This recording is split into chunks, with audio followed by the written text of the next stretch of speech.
Hello सभी दोस्तों को मेरा गुड मॉर्निंग। सभी दोस्तों को मेरा प्रणाम, नमस्कार। कई दिन से मन में एक मन की बात कहने की बड़ी इच्छा थी, क्योंकि मेरा तजुर्बा मैं मानता हूँ कि मैंने काफ़ी कुछ सीखा है ज़िंदगी में धक्के खा करके। एट द एज ऑफ 56 जो भी मैंने एक्वायर किया है, जो मेरी अपनी ज़िंदगी के तथ्य हैं, क्योंकि मैंने कई विषयों का अध्ययन किया। ज्योतिष पढ़ा मैंने, वैदिक कर्मकांड पढ़ा, भगवद गीता का भी अध्ययन किया, और मेरे अपने एक्सपीरियंस जो खट्टे मीठे मैंने अपनी ज़िंदगी में सीखे। क्योंकि ग्रुप में जितने भी लोग हैं, मैं समझता हूँ कि हम लग रहा है कि हम मॉडर्न शिक्षा की तरफ हम ज़्यादा उन्मुख हुए हैं, जीवन का वास्तविक ज्ञान से हम बहुत दूर रह गए हैं। और एक लंबी ज़िंदगी जीने के बाद हम उस मकाम पे जाके पहुँचते हैं जहाँ हमें जाकर के महसूस होता है कि हम व्यर्थ ही जो भी अपना काम करते रहे, जिस फील्ड में हम लगे रहे, अपना वक्त बर्बाद करते रहे, उन चीज़ों पर समय बर्बाद करने की ज़रूरत ही नहीं। हमारी अंतर यात्रा तो रह ही गई। मेरा यह मानना है कि हम संसार में जब आए हैं, कहीं भी कोई काम, जितनी भी चीज़ें संसार में बनी हैं वो किसी न किसी पर्पस के लिए होती हैं। पंखा है लाइट के लिए, लाइट है, पंखा है, टेबल है, हर चीज़ का कोई ना कोई पर्पस है। हमने कभी ये जानने की कोशिश ही नहीं की कि हमारा अवतरण धरती पर किस लिए हुआ, हम धरती पर क्यों आए हैं, किस पर्पस के लिए आए हैं, क्या उद्देश्य क्या है, जीवन का उद्देश्य क्या है। देखिए, आदमी और जानवर में कोई ज़्यादा अंतर नहीं है। वो भी, जानवर भी अपने बच्चों के लिए भरण पोषण करता है, उनके लिए रोटी इकट्ठी करता है, उनको खिलाता है, और हम भी सब वही कर रहे हैं। अपने बच्चों को पालते पोसते बड़ा करते हैं, उनको शादियाँ वादियाँ कर देते हैं, और उसके बाद हम प्रभु के धाम को चले जाते हैं। तो ये मुझे नहीं लगता कि जानवरों में और हमारी लाइफ में कोई विशेष अंतर है, और ये हमारा जीवन का उद्देश्य है। हमारे जीवन का उद्देश्य ये तो नहीं होना चाहिए। अंतर यात्रा बहुत ज़रूरी है। मेरा ऐसा भी मानना है कि कर्मा थ्योरी को जब आप पढ़ेंगे, जब आप कर्म की थ्योरी में जाएंगे, इस संसार में कोई भी काम अकारण नहीं होता। जितनी भी चीज़ें हैं उनके पीछे कोई ना कोई कारण है। पंखा है, लाइट है, हीटर है, आपके जीवन में जितनी चीज़ें हैं, टेबल है, उनका कोई ना कोई पर्पस है, किसी पर्पस के लिए बनी है। तो हमारा जो धरती पर अवतरण हुआ, क्यों हुआ, किस काम के लिए हुआ, हम क्यों आए, हमारा पर्पस क्या है, इसके पीछे भी कोई ना कोई मसलियत है, कोई कारण है। जब तक हम अपनी अंतर यात्रा में नहीं जाएंगे, भौतिक जगत में घूमते रहेंगे, हम इसके बारे में कभी भी जान नहीं पाए। और ये जितनी भी सुपरफिशियल चीज़ें हैं, मैं, मेरा, मेरा सम्मान, मेरा अपमान, मेरा वो, मेरी पत्नी, मेरे बच्चे, मेरा धन, ये भौतिक चीज़ें हैं। ये सुख के कारण तो बन सकते हैं, लेकिन वास्तव में सुख नहीं है। इनमें सुख नहीं है। सुख तो आपको मिलेगा जो प्रभु के धाम में जो सुख है, जो मोक्ष की प्राप्ति के जब मार्ग पे आप चलेंगे, वो वास्तविक ज्ञान जब मिलेगा, तभी आप अपने मन को सुख दे पाएंगे। इस संसार में जिन जिन लोगों से हमारा मिलना जुलना होता है, जिन आत्माओं से हमारा मिलना जुलना होता है, हम अपने माँ बाप से मिले, भाई बहन से मिले, बचपन के दोस्त मिले, उसके बाद अब हम एक निम्स यूनिवर्सिटी में इकट्ठे हुए, और ऑनलाइन हम सब लोगों ने अलग अलग फॉर्म भरे, और इतनी सारी दिव्य आत्माएं, हमारे ग्रुप में लगभग 100-125 के करीब बच्चे हैं, टोटल मिला के 200-250 हैं। लेकिन उन 200-250 में से केवल 125 लोग ही एकत्रित क्यों हुए?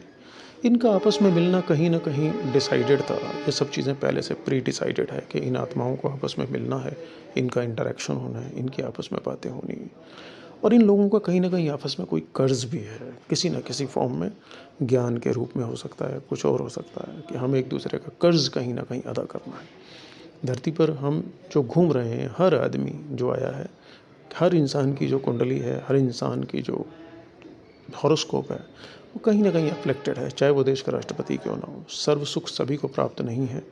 कोई तन दुखी, कोई मन दुखी, कोई धन बिन रहत उदास, थोड़े थोड़े सब दुखी, एक सुखी राम का दास। तो सुखी तो इस संसार में कोई नहीं है, और सुख हम आप अपने कर्मों से लेंगे। और हम सब लोग अपने अपने पूर्व जन्मों के आधार पर जैसे जैसे हमने कर्म किए हैं, उसी हिसाब से हम अपनी कुंडली लेकर के आए हैं, और उसी हिसाब से हमारे कर्ज हैं। जिन जिन लोगों से हमें मिलना है, किसी को किसी रूप में अदा करना है, किसी को किसी रूप में अदा करना है। तो मेरा दोस्तों ये मानना है कि हम अपने कर्ज को जो भी चुकाएं, जो इस धरती पर है, हम घूम रहे हैं, उसको होल हार्टेडली चुकाएं।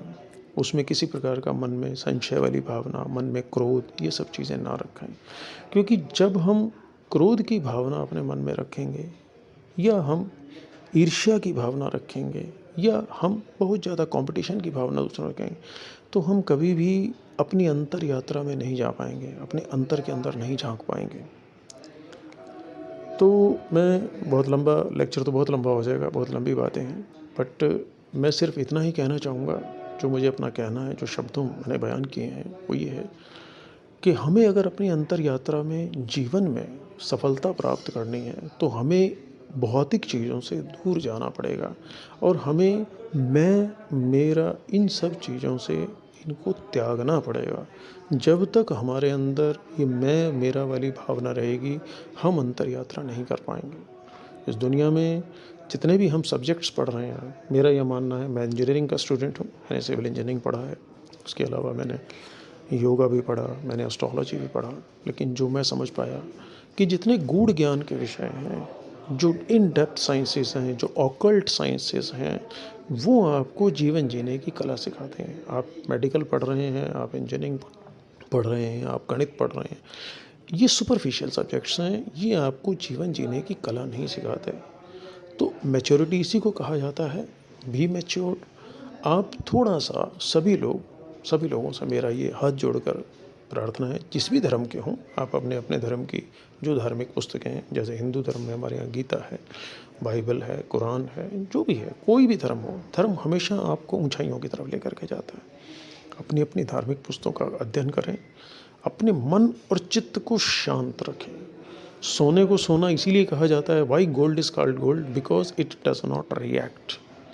बाहर की चीज़ों का जब आपके ऊपर प्रभाव पड़ना शुरू हो जाता है, किसी ने आपकी बेइज्जती की, किसी ने आपको आप शब्द कहे, आप इमीडिएटली उसको रिएक्ट किया, तो आप में और उसमें कोई अंतर नहीं रहेगा। तो इसलिए बाहर की चीज़ों का आप पर रिएक्शन ना हो, तभी आप सोने के बनेंगे। हम कहते हैं अमुक आदमी सोने का है, इसीलिए कहते हैं सामने वाला सोने का है। तो बी लाइक गोल्ड, स्वर्ण के बने, सोने के बने, और बाहर की चीज़ों का आप पर प्रभाव ना पड़े, तभी आप जीवन में कामयाब होंगे। और जब आप सक्सेस होंगे, जब आपका मन बुद्धि शांत होगी, तभी आपको विवेक प्राप्त होगा। विवेक, जब इंसान क्रोध में होता है तो अपने विवेक को खो देता है। तो अपने विवेक को बना के रखिए। सही और गलत में बहुत ही छोटा सा फासला होता है। पाप और पुण्य नाम की कोई चीज़ नहीं है। मैं आपको एक अलग लेक्चर पाप और पुण्य पर दूंगा, तो इसके बारे में फिर से आपसे बात करूंगा जो भी है। तो बी वेरी वेरी पोलाइट, शांत रहिए, मन और चित्त को हमेशा शांत रखिए, और शांत रह करके जीवन के तभी आप डिसीजंस ले पाएंगे। अभी तो आपकी बिल्कुल स्टार्टिंग है, इसके बाद आपको अपनी फैमिली है, बच्चे हैं, सबके डिसीजन अपना, नहीं तो बार बार इस जगत में आना पड़ेगा। गीता में लिखा है, पुनरपि जननम पुनरपि मरणम पुनरपि जननी जठरे शयनम भज गोविंदम गोविंदम गोविंदम भज मूढ़मते। तो यदि इस आवागमन के चक्कर से मुक्ति चाहते हैं, मोक्ष की प्राप्ति चाहते हैं, तो मन और चित्त को शांत रखिए। क्योंकि केवल आईएएस बनना या कोई बहुत बड़े इंजीनियर बनना, डॉक्टर बनना, ये जीवन की सफलता नहीं है। मैंने नहीं देखा कि देश के राष्ट्रपति को भी यदि आप पूछेंगे कि आपको क्या आप सुखी हैं, तो उनको भी कोई ना कोई दुख है। क्योंकि कोई तन दुखी, कोई मन दुखी, कोई धन बिन रहे तो दास, तो थोड़े थोड़े सब दुखी, सुखी राम का दास। तो सुख की प्राप्ति के लिए जीवन में जो है, सुख कुछ और है। सुख पैसे में नहीं है। पैसा सुख का कारण हो सकता है, लेकिन पैसा सुख नहीं है।